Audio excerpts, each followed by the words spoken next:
sulod sa estudyante, sugod din normal klase bumbuan, may man at least di bla masayang ang inadlaw nga pagbalik na sa aton nga mga kauturan, mga kabataan sa eskwelahan after siling malawig-lawig man nga pag tiner sa ilabalay, blended learning lang, module kag online bumbuan. Yes, that's right. No, so good luck.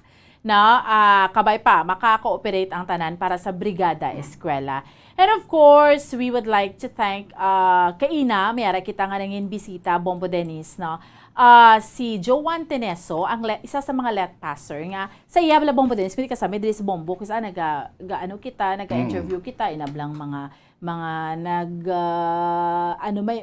nagtapos or nakapasar sa let nga with flying colors, meaning nakatap amo na siya. But at the same time, gusto ba natin ipakita nga hindi man tanan nga let passers Bombo Dennis first time nilang mag-take, iban katatlo na, kaapat na. So pareho kay Joanne nga gusto nato ipakita nga hindi pa man ulihi ang tanan. Kung wala ka nakapasar subong, there is always a next time nga ginatawag, Bombo Dennis. Correct. Man sa tabla nga kung hindi subong base dason, kung hindi subong dason base dason pagit. Hindi lang madulaan correct sa paglaom. Samtang nagkakabuhi kita sa kaributan, perseverance, pagpaninguha, no, inablang work hard para makuha mo gid ang handom mo. Yes, salamat man sa kay Sir Kit Brandon Carian, ang Communication Manager sa 30 by 30 Southeast Asia, no, isa ka environmental group nga naga-kampanya gid no sa pagproteher sa aton sinidumangga diyan na kuan nato ginakay nag-burn out sa Bangkalan, nang burn out mo sa Bacolod, no.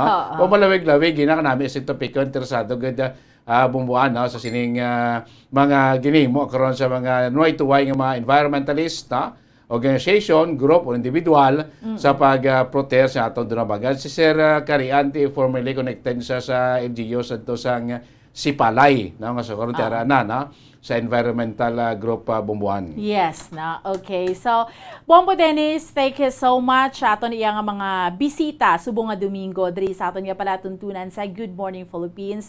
Of course, until next Sunday, updan ninyo kami kung mga interesting stories kamo gusto niyo magpa-feature diri sa aton nga palatuntunan sa Good Morning Philippines, why not? Please send us a message, especially diri sa aton account sa Facebook account naton sa Bombo Radyo Bacolod. And salamat gid sa inyo sini nga para yun nga pag-upod, pagpamatik ang pagsuporta natin sa palatuntunan natin sa Bombo Radyo. Of course, aton nga promo sa Bombo Radyo, enhance swerte sa palengke promo, nagapadayon kita. So kung magsulat ka mo dira, mag-join ka mo sa aton nga promo, again discuss natin earlier, ibutang nyo dira week number 2. Kay panugod pa lang ni, natapos ang isa kasimana, may anom pa kasimana nga nabilin, Bombo Dennis, kay until kita, di ba, sa 7 kasimana. Bombo Dennis? Yes, 7 weeks. Yes. Then, may grand draw pa. Alright. No? So, good luck sa mga kabombo natin. Until next Sunday, way nakita makabiyan namin nabilin nga tiyempo. Kami ang inyong mga alagad. Bombo Dennis Rubica. Kag ako naman, si Bombo Ansindol Sorilia para sa Pambansang Radyo ng Pilipinas, consistent overall. Number 1 sa Bacolod, basta radyo. Bombo! Good morning, Philippines!